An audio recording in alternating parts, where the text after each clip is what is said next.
Welcome to We Build Great Apartment Communities, the only show dedicated to the process and strategies for transforming apartment buildings to thriving communities. I am your host, John Brackett, and welcome to the show.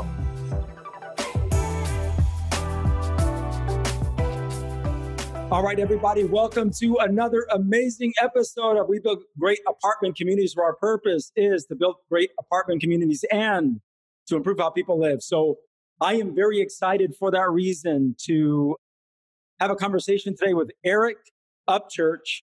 And Eric has a really unique background, but someone absolutely committed to improving the way people live and using real estate as a vehicle to doing that. So Eric, welcome to the show, man. And I am very excited to introduce you to our audience. Thank you very much for having me on here. Appreciate it, John. Awesome, man. Awesome. So, hey, I am going to invite our audience into this conversation by starting with an introduction of who you are, your background, just so that they have an understanding of who you are, where you come from, what you're doing today, and then where you intend on taking your business. So Eric and his team have partnered with Veterans Community Project to build tiny homes for homeless veterans. Okay. The nonprofit builds permanent structures in these communities with the aim to end veteran homelessness and ideally forever. Okay. Yes. So he's very committed to doing that. He's been on CNN, CNBC. He's been in over 3,000 cities. So the reason why I start with that is Eric has a really unique background in that he was special ops for several years. And he went from special ops to transitioning to purchasing multifamily real estate. He's purchased over roughly around, well, at this point, he's a general partner in about 750 doors, limited partner in 575 doors. And he's been involved in roughly $80 million worth of multifamily real estate. So really unique background in that, you have someone that has transitioned from the military world, serving our country, which, man, I love you. I'm going to say that again. Thank you very much for doing that. Yeah, my pleasure. So this is going to be a great conversation because your ultimate focus really is you're using real estate as a vehicle to improve how people live. In this case, it's our special men and women out there who serve this country, who I have a huge amount of admiration for, because you guys, man, are the reasons why that we're able to enjoy the liberties that we do today. So it's really funny, I'm going to touch on this. I threw out a couple of American flags, man, yesterday, one in front of my lawn, the other in my little workout gym in my garage, so that my kids understand the value of what this is really about, right? We have the ability to pursue happiness. I think unless you truly grasp that, very difficult to understand, man, not only the value of the freedoms that we have, but folks that have gone before us, making daily sacrifices literally so that we have the opportunity to enjoy those freedoms. So, man, I love you, man. Thanks for being on the show. Cannot wait to have this conversation with you. Welcome. Thank you very much. Appreciate it. Very welcome, buddy. Hey, so one of the things that I'm very, very excited to talk to you about, okay, is you being the co-founder of Active Duty Passive Income, ADPI.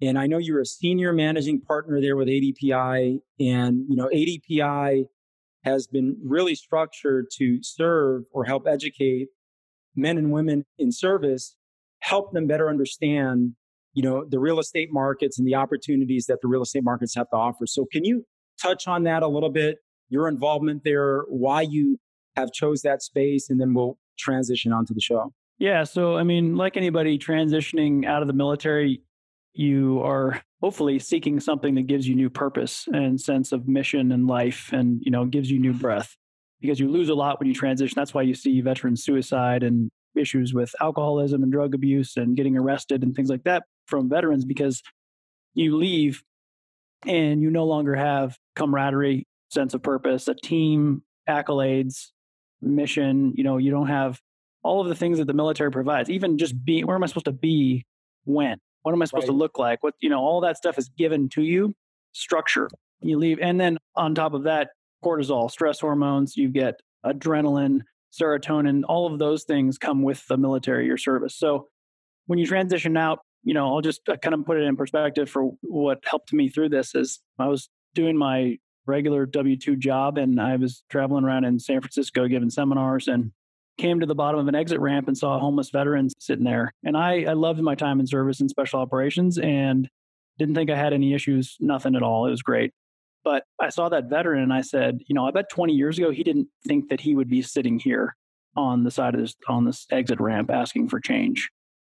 So long story short, I went to the VA and very quickly found out that I had some skeletons I needed to work through, even though I didn't know what survivor's guilt was until I went to the VA and thought I was the burial detail NCOIC for my unit also as a side job. So I knew at that point that I needed something to help me move forward. And thankfully, that ended up being transitioned into real estate and mentorship and mentoring military members specifically. So, I started reading some books and listening to some podcasts and went to a seminar locally in the San Francisco Bay Area. And I was just kind of trying to get interested in something, honestly. And I bought a house with a VA loan, 0 down, and 2 years later watched it appreciate and value $200,000. And I just said, well, man, I got a rental in Georgia that I bought still, and it's making money, and I'm making money here on this place. So maybe real estate's what it's all about. So I did some things. I was flipping around the San Francisco Bay Area for a few years with my family, buying and then renovating it, or just watching the market appreciate and then selling them. And then we ended up moving 9 times in 8 years. Oh, wow. After I got out of the military, because we were doing that. But so anyway, then I just through networking with people, I found Mark Yansich, who's he's an active duty Marine pilot. And he was starting active duty passive income as we know it now. But it was just a concept to him. Basically, he had written this ebook called Military HouseHacking. And it was just he started formulating his thoughts on how can you be in the military and invest in real estate. And so I joined him and Mike Foster, who's now our podcast host and one of the co-founders also. And we just started creating content and creating a massive community. Right now we have 13,000 members as we record this in our Facebook group and all Beautiful. Military. And just providing tons of value. And we wrote a #1 best-selling book. And it's just all about content. And just we're doing the things in real estate investing as military members and veterans and sharing with our community. And it's just been an amazing ride. And now we have a whole suite of financial services to do it better, cheaper, faster for military members. And it's just been amazing. So, and that's really beautiful, man. Buying apartments too, Yeah, so. I know. So, I love hearing the success that not only you've created for yourself, but you've created for literally thousands and thousands of people, right? I absolutely love to hear that. So what do you think has been the greatest impact that you've been able to start creating so far inside of the military community? Yeah, I mean, impact is actually one of our core values at ADPI. And we really believe our mission statement is financial freedom for those who serve. And when we stand by it and we walk the walk, we do what we teach. And we're just constantly seeing feedback that is, guys, where were you 20 years ago? Well, we wish we had us 20 years ago too, Sure, and that's the driving force. And honestly, for anybody out there who's getting started in whatever field they're in to make an impact, I would say you need to have a deep-rooted why. And my why is those men and women, or men in my case in special operations, that I buried. I do this with the memory and pride of those who've gone before me, for they loved to fight, fought to win, and would rather die than quit. So there's no quit in me. There's no way I won't be successful, because the men that we put in the ground are driving me to get up every day and work my tail off to make an impact in other people's lives. Yeah, man, I really appreciate that. I respect that very much. And I think it's extraordinarily honorable. It's really interesting, right? I'm training for an ultra in the Grand Canyon. And we talked about this a little bit. You're training for a half Ironman. A half Ironman, right? But one of the things, man, that I am constantly reminded of is that every morning I have to wake up and do something with the liberties that I have, right? Right. Every single morning. I mean, it's a constant reminder. And this country is so amazing that it's really easy to get lazy with that, because it's just an amazing country, right? I mean, most people don't realize, unless you travel outside of the United States, that this isn't normal. It's just not normal. And I have to constantly find ways to inject that into my kids. So, John, even on our worst day in this country, right, economically, politically, whatever it is, it's a better day than most of the world. Yeah. So, man, I really appreciate the perspective. Very honorable. So now I'm going to transition and really give you the opportunity to start sharing your expertise and how you have grown as now really a business person and as an investor right? To start shedding light on how you're honoring those that serve with you moving forward. Okay. So kind of a unique opportunity, right? Because you now are a general partner in almost 600 units, a limited partner in roughly 600 units. So between the two, unless there's a combination thereof, you're roughly across the board. You've seen a couple thousand units that you've probably underwritten, and now you have an active ownership interest in nearly 1,000, right? So for those out there that are listening, and I know there are going to be a lot of people who are just fascinated by the transition that you've made, okay? What do you think was probably the number one takeaway that you could share with folks, right? Really looking for, in many cases, it's just being able to see a bigger possibility, right? Just being able to see a bigger possibility other than what they see now. Because that's what it was for me. I mean, once I understand that, hey, this is achievable, right? I can believe it. And man, once I see it, I can pursue it. So can you talk a little bit about that? Yeah, I mean, the biggest takeaway that I could offer, or biggest piece of advice I could offer to somebody is that I'm not unique. I'm not special enough that only I can do this. If somebody out there is listening and just going, man, I don't know how I would ever buy 500 doors. Well, I didn't know that. I didn't know how to do that 2 years ago. 2 years ago, I didn't know normal people like us could buy apartments. I had no idea. Right. So I'm just an Iowa kid, went to college in California, joined the military, and was figuring life out. So I think it's a matter of having that spark, that one moment where you maybe read Rich Dad, Poor Dad, or you go to a seminar and a light bulb goes on. You're like, whoa, this is a normal guy. He bought a bunch of units. Like, how can I do that? How can I provide for my family? Maybe I can do that too. And then really it's just, we talked about this a little bit, but it's just maybe something that helps me out is that I have realized that there is nothing complicated about real estate investing. It is a well-traveled path. No one's dying from the decisions you make. And if you find a coach, a mentor, a program that you like, and you follow the standard operating procedure to get those things done, I mean, it's literally people provide checklists for you. But I recommend you just get in front of people who have done it, provide some value to them, and then and maybe that value is just showing up and being eager to listen and help. Right. But you never know until you try. And if you keep on trying, you won't fail. I really appreciate that, man. So, we're in an environment now that's very unique, right? COVID, we're in a pandemic, completely has changed how the world has done business. And of course, we'll continue to do business moving forward. So you've probably have seen a lot of different changes, right? Especially when you own that many units. So what are some of the innovations that have come about that you have used to accelerate or improve how you guys have done business, right? As a result of COVID? Yeah, it's interesting. We're obviously communicating on a very regular basis with our property management team.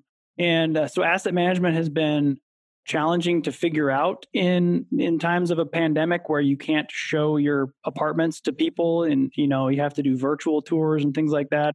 And then rent collection and all the volatility with who's paying rent and who thinks they don't have to and all that stuff. But honestly, we've gone from 84% occupancy to 100% occupancy. And that's not necessarily economic occupancy, but we have butts in seats, so to speak, and people are paying. Our collections are up. And I think some of that comes from us just being very transparent and communicating well with our tenants. So We've made some of those shifts of just providing information on residential assisted living outlets, just providing easy access help for people, tenants who have been there since, in the unit since 1996 or something, and they've been great tenants and they're falling short on rent. We'll figure out a program to help them get caught up. And it's a matter of really just realizing that these are human beings, and some of us can relate to, growing up in an apartment complex and the stresses of it and not knowing,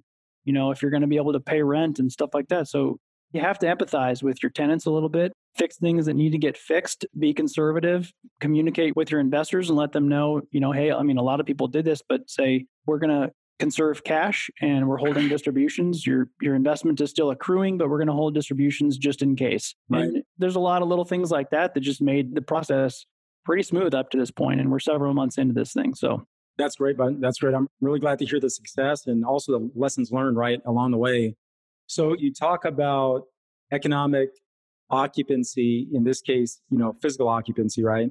So what are some of the economic trends that you're seeing in the multifamily space, especially considering where we started in March and now where we are today? What are some of the trends that you're tracking or seeing and maybe even liking a little bit, right? Well, I mean, there's some trends that we're kind of following closely. We're seeing, and I'm in several masterminds and groups of other like-minded investor folks, and we're seeing a trend of a little bit more stress in Class C apartments, not D class, but Class C, blue-collar, hardworking Americans, and B class being the kind of middle ground, most success on rent collection so far. So that's one trend. I'm also just want to say I'm thankful that I'm not a heavy single family investor at this point. Even on regular months without a pandemic, if you have one house that is not occupied, you're 0% economic occupancy, and that's tough, So we love multifamily for that reason, more than just the scalability, but it's just easier to pay your bills when you scale up like that. Of course. So I really appreciate the perspective, right? So what markets are you liking now, whether it be states, submarkets within those states? Where do you think the opportunities are? Where are you spending your time, money, and energy, right? Is really the question. So we're around the Indianapolis and Southern Indiana, like Louisville area, primarily focusing in those markets.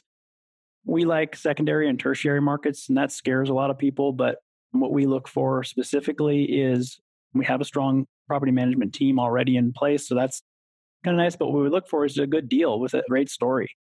And if you can explain to your investors, which you will obviously need to in your pitch deck, but explain to your investors why it's a good investment to invest 45 minutes outside of Indianapolis in a small town. Right. Part of that too is I came from a Midwestern town, and small towns don't scare me. In fact, I prefer them as long as there's enough job growth, and you have to track the normal economic standards and things that make a good deal happen. But just we're honestly underwriting a bunch of deals and looking for the ones that make the most sense. Sure. We also, because of what's going on right now, your trailing 12 financials, your P&L is essentially garbage. I mean, you've got to think of what F12 looks like. What's your future 12 months look like? And that's obviously you don't have a crystal ball, so you don't know. So, where we would say we were very conservative with underwriting before, now we have to look at it in a whole new light. So we haven't closed on anything this year, and it's okay if we don't. I really like that. So talk a little bit about secondary, tertiary markets, right? Because I think one of the great things about real estate or a market, if you will, is everyone sees things differently, right? That's why we have a market. That's why we have all this opportunity. If everybody thought the same, acted the same, did all the same things, there would be zero opportunity. So you see this opportunities a little bit different than a lot of other people in that, you're saying, hey, I recognize for us, secondary markets can be very favorable as well as tertiary markets. Whereas most investors will absolutely say, oh, there's no way I'm going to be, participating in a tertiary market, right?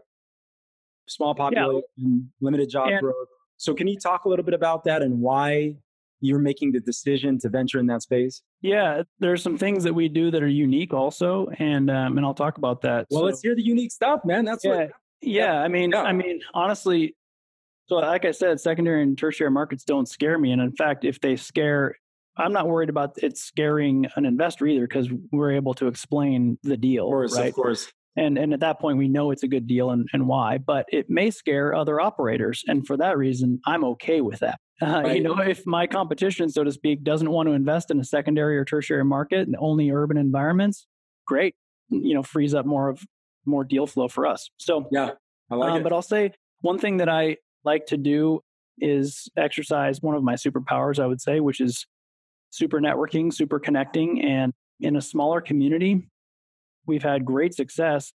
When we buy an asset, the first thing we'll do, I actually had a VA create a list in one of the towns that we're buying in of everybody from the governor's office to HUD secretary to everybody involved in real estate investing in any way, shape, or form from the state level down to the city level. And then on top of that, I'll have the local taco truck, the news stations, the bounce house, party rentals operators, all in a spreadsheet. So create a good CRM. And then I'll start calling. And when we go out there for due diligence, I'm meeting with the superintendent of the school. I'll have lunch with the mayor. And in fact, this just happened on a deal that we closed on, an 80 unit in December. I went out there and the mayor, that we had lunch, and I just said, hey, we're a group of military real estate investors and we're coming to do great things in your town. I want to talk to you about it and see if there's anything you could use from us. I mean, I don't know. They're just people, right? So bend their ear and see if you can get an inside track on what acreage outside of town is being developed, what businesses are leaving the area, what are the mayor's concerns. Yeah. In this case, they happen to be building onto the elementary and high school across the street from our asset. And that was something that other investors who were looking at this deal had overlooked. And so we just, my mentor says, you have to be willing to do what others are not willing to do in this business. So we dug in, we started talking to people, we go out there and meet with everybody. I mean, I met with the funeral parlor director, I met with contractors, I met with the historical society, the chamber of commerce, the fire chief, the police chief, anybody I can. I'm leaving my cards there and just saying, hey, I'd love to connect. In fact, I talked to the dean of the school and said, I'm a military guy. If you have any high school students that are thinking about coming into the military, give me a call and I'd love to have a Zoom call with them and talk them through the process and see what they're thinking. So just adding value to them and then say, introducing yourself as the guy who bought the apartment complex across the street. So if you have any faculty who want a great place to live, we're creating that across the street from this school. So it's really just about connecting with the community and adding value to it and understanding the community from a bunch of different lenses, and you can really do great things. So kind of to dovetail right back into this interview is we are creating great communities through many different facets. Another thing we do that is unique is, and I would recommend, I hope everyone steals this idea. Every asset that we buy, and part of the reason that I created that list is because I will invite the governor all the way down to the mayor, the taco truck, the bounce house, everybody in the community there, and we do a dedication ceremony. We dedicate our assets to a local Medal of Honor recipient, or that's beautiful. A local military hero, something that will connect. And that's why I connect with the historical society locally, and I try and gather some facts about who is recognizable. What's a recognizable name that would mean something to the community that is military affiliated? And we create a bronze plaque and we mount it underneath the flagpole on a rock or on the building and have an event at the community, at the asset. So just one thing that we do that's unique. And I really do hope everyone knocks that off because it's a great idea, first of all, but it's also a good thing for communities. So. It really is. It really is. It's just a great way to get back.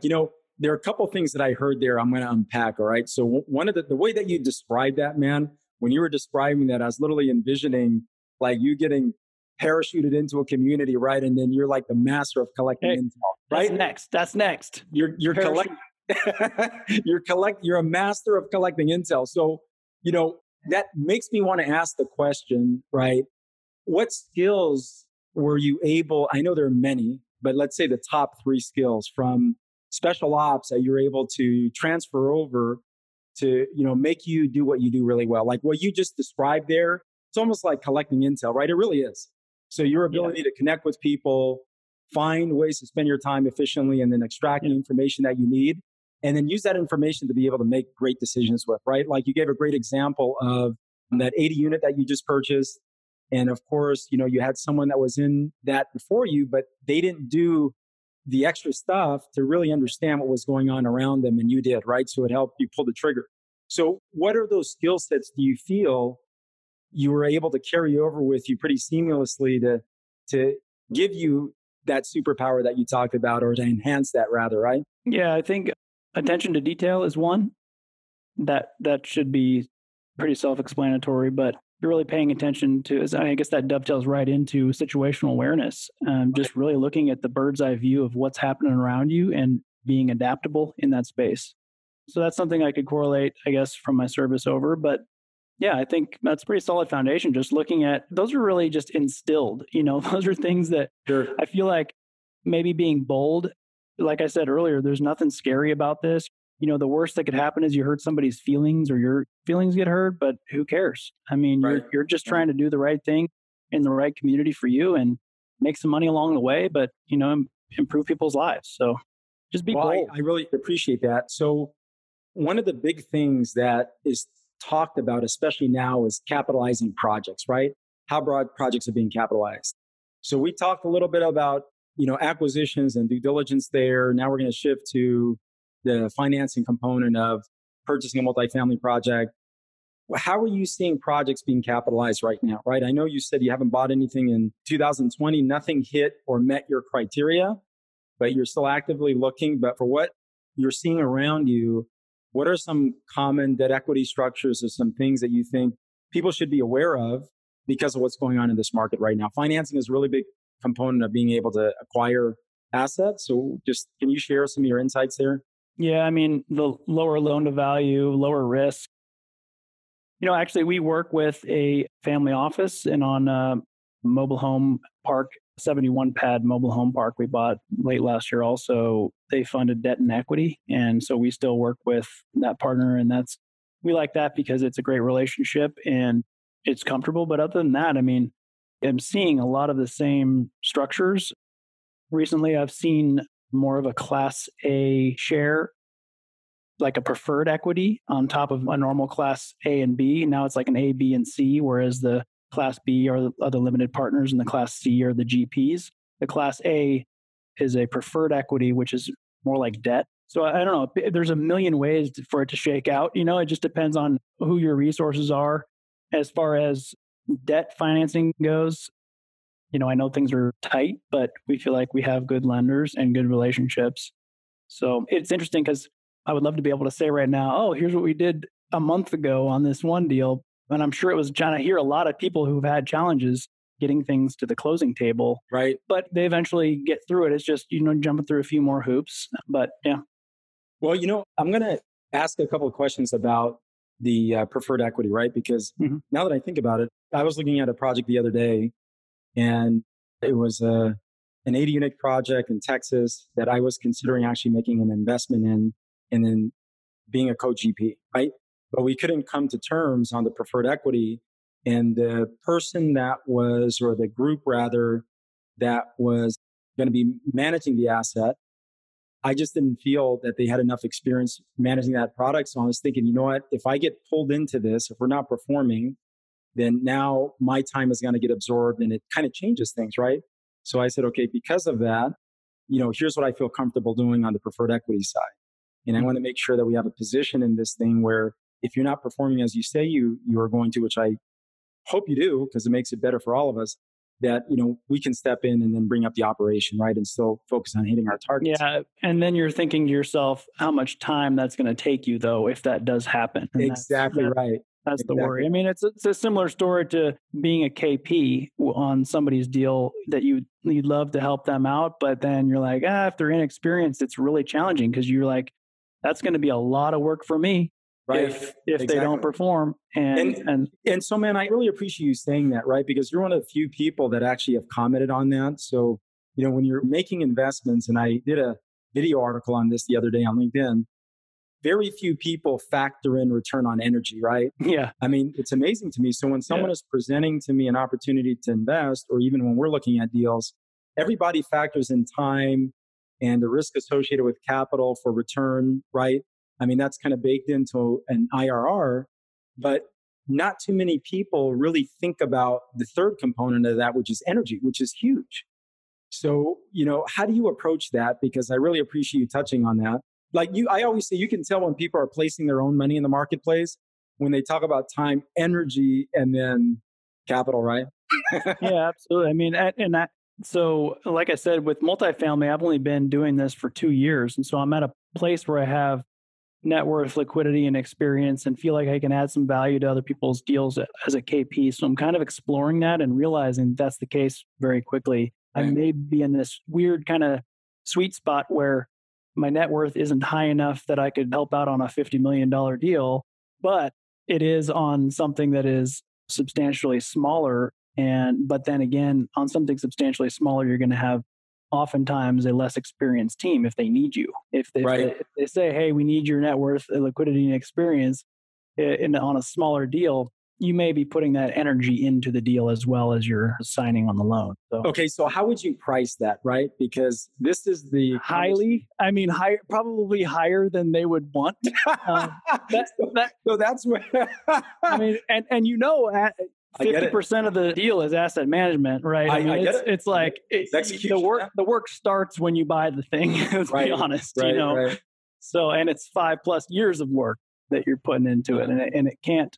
With investors, it can't be something that you slough off on. You have to perform. So, definitely a risk that so far I have not been willing to take. But I would say I can see why you can't agree at some circumstances. You can't agree on that equity piece because it's like, you value your time and your energy and all the other things you bring to the table. But the GP, the sponsors are just looking for a little bit of help when they're planning on everything being just fine. And you're like, yeah, but if it's not, then it's my energy. And that's not what we're bargaining for, right? Exactly right. So I was trying to price that in, right? Because I didn't feel that deal adequately reflected the problems, not only that could pop up in this market, but the fact that I'm likely going to get pulled into that deal to solve a lot of those problems. If you're saying already you're likely to, then for sure. That's like a gut feeling. If you're going through the OM that they provided you and you're going, okay, there's a flag there. I don't know, there's a flag there. Or maybe the team is 7 people deep or something. And you're like, okay, who's doing what? I mean, there's so many different things.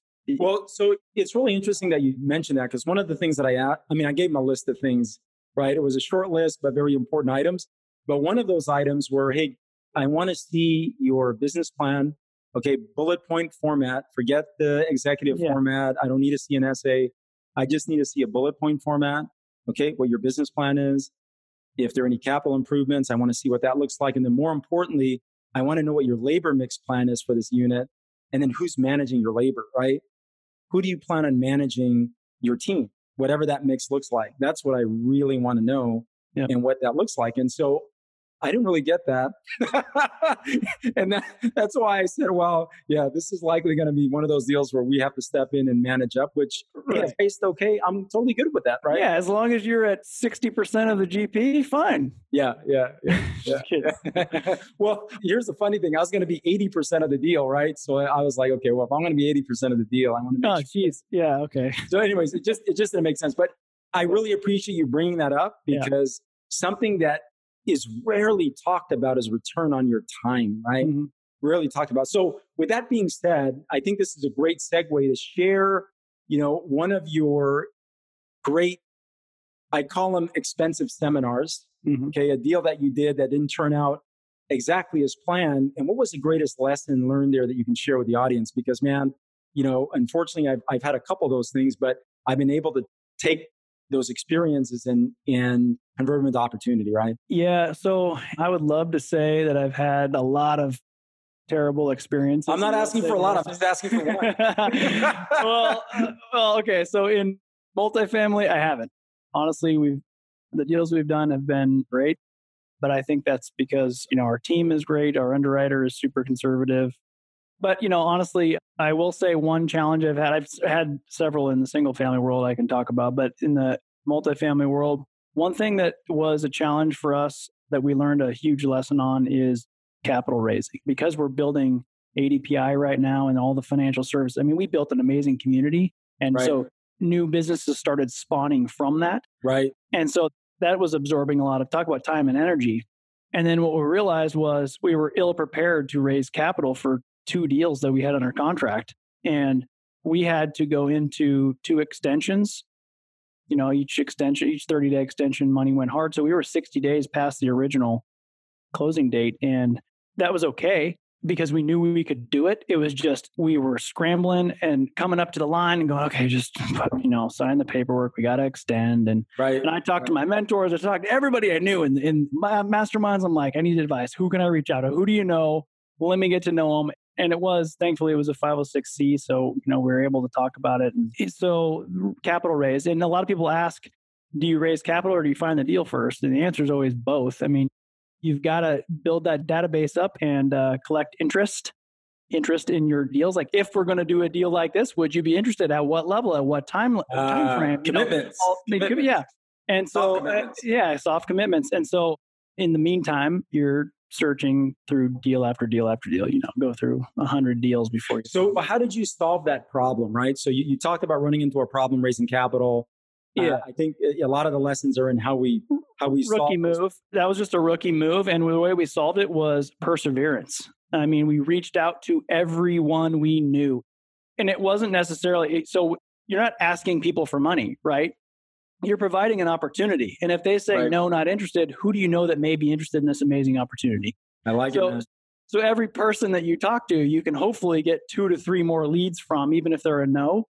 So as you're nailing people down your list, you're expanding your list on the bottom side at the same time. Of course. Eventually, that's how it happened. You know, LinkedIn. All right, man. So, we need to hear the pitch, right? We need to hear the capital ask. What does it sound like? No, just the elevator pitch. So I typically tend to steer away from a conventional elevator pitch. I'm not as regimented as some. I just like to talk to people like normal and say, we provide amazing returns. I mean, that's kind of the canned answer is we provide amazing returns to our investors in the class B and C, all that stuff. I just like to talk to people and like if I'm in an elevator, I will literally talk to anybody in an elevator. Man, for some reason, I really believe that, right? I mean, I truly, I can sense that. My wife's like, why are you bringing up real estate at the beach? And I'm like, you never know. There's always a way to work in. That's classic, man. I mean, but if you think about it, if you're at the beach and you're sitting next and you get to know a couple next to you or something like that, and the husband, the guy or whatever is a truck guy, he'll work that into the conversation somehow. People like to talk about what they're into. Of course. So there's nothing wrong with it. It's maybe a little bit awkward for your spouse if she's sitting there or whatever. But you can do it in a tactful way and just say, hey, what are you doing out on the beach on a Tuesday? Oh, I'm a real estate investor. I love it. And then just start the conversation and more of a natural flow pitch. And then hopefully you can sell them on, talking about an investment that you've done and how amazing it feels to provide great returns to your investors and stuff. And just never say, would you be interested? Let them come to you and say, hey, I'd love to hear more about, let's exchange numbers at least. And then you can go on the next conversation with them. You can go into the details. Sure. I love that. Well, man, thank you for sharing that. Cause I want to walk everybody through this. Okay. Cause this has been a really cool conversation. So we talked about your background and how you've been able to transition into this space and leverage the experiences that you gain as a special operator to now deploying that as an investor, right? And one of the things that has given you, your superpower from what I have heard you talk about is, man, your deeply rooted why, okay? Which is to live out the legacy of those that you serve with, okay? Yeah. Very powerful, very powerful. And it makes failure just not an option, right? It's just not an option. So I love that. And then we talked about the community that you built from really leading with a heart of service. Okay, now you built out this 18,000 strong community. What is that, by the way? Can you share that so that people can, those that are in the military, man, they can reach out and... Yeah, you can find us. So Active Duty Passive Income is our company. We've got a Facebook group that is growing by about 1,000 members a month right now with a 93% engagement rate. So tons of content, beautiful. Tons of kind of breakout groups and deals, and people are doing amazing things there. So, but yeah, they can connect. ActiveDutyPassiveIncome.com is the best way for them to connect with that community. And we have our number one best-selling book, Military House Hacking, is free on our website. So awesome. So of course I'm going to sneak on there and grab a copy. Sure. Okay. But now, we talked also about acquisitions, right? And one of the things that you shared there, which I really love, is, hey, look, we're being patient. There are a lot of things that we see right now. We haven't bought anything yet, but we're seeing a lot of different things and we're being patient. When the right opportunity presents itself, we're going to buy. Our focus is secondary and tertiary markets for a lot of different reasons. But one of the big reasons is we don't have a lot of people pursuing those markets, right? Okay, so we have, demand is not as high. Consequently, we've figured out a way to be competitive. And then, you talked a little bit about due diligence, okay, which is part of the acquisition process, being parachuted in, man. Okay, being the master intelligence collector. New goal of mine to jump into a city that I'm buying in. Oh, man, I love that. I'm telling you, that's a golden nugget. Now, I didn't go as far as the mayor, but normally I go as far as the economic development committees that they have there or economic development councils. And then they have, usually the city council. I'll find whoever's in our district. But man, I did not do the mayor. So you're going to have to teach. Well, the mayor, the key is turning a cold call to the mayor's office into a warm call, which is another thing that I love doing, and just really treating the people on the other end of the phone, special. And Autumn, who is the person I was talking to there, Still remember her name. Still, I say, "How are you doing, Autumn?" I love this conversation. I'd love to talk to Mayor Richardson again. We had a great time, whatever. And it's really just, when you make an impression on the mayor, he'll introduce you to the economic developer. I mean, I got a personal tour of the city hall, Beautiful. So start from the top and be known. Isn't it amazing, man? It's the little details that make you the most money, right? Yeah. The stuff that most people, like you said, don't want to do, right? And then from there, we transitioned into talking about capital. And you gave some great insights with how to raise capital. Mostly just be yourself, being willing to have conversations with people, and be relentless in your pursuit of capital, right? To make sure that you're not only pursuing deals, but you're also raising, capital as well. We also touched on management and the importance of pricing your time and energy, because most people don't. And I love that conversation. So, man, you've been a tremendous, tremendous guest. And I'm really grateful, man, for this conversation. This is truly, I think, a unique conversation just because we literally have talked through the majority of the cycle of owning an apartment building, but we've done it in a way, or really you have done it in a way that has shed light on things that you actually do, right? You can actually implement everything that we talked about today. You can literally take one thing out and implement it, and you can improve your net worth with all this information. So, man, for that, I'm very grateful. Appreciate your service as well. Love you for that, man. Love you for a lot of things, but man, I love you for that because it's through, those sacrifices that we're able to do the things that we are today, right? And the reason why we live in this amazing country that we do. And, I think the greatest thing that we can do as people is to really honor those that have served and are serving now, is to not waste the day, right? To not waste the liberties that we have. I think that's truly how we give tribute to those that have served and are serving right now, is to find every day to find something, man, that we can do to capture the liberties that you guys have created for us. So, man, for that, honored, thankful. And I also look forward to the next opportunity, man, that we get to talk and have another conversation. So, Eric Upchurch, how do people get a hold of you? I know there are going to be a lot of people out there that want to reach out, connect with you on a lot of your platforms and learn a little bit more about what you do, especially the men and women out there that are serving this country. I'm on LinkedIn. I'm on Facebook, Instagram at Real Eric Upchurch. And you can email me at eric@activedutypassiveincome.com. Beautiful, man. Hey, so thanks so much for being on. And I look forward to doing some work with you, bud. Likewise. Clarity of purpose creates our greatest competitive advantage. When we transform apartment buildings to thriving communities, we improve how people live and create assets with high profit margins. Don't forget to subscribe, like, and share this up with a friend. I'm John Brackett, bringing you things you can implement right away.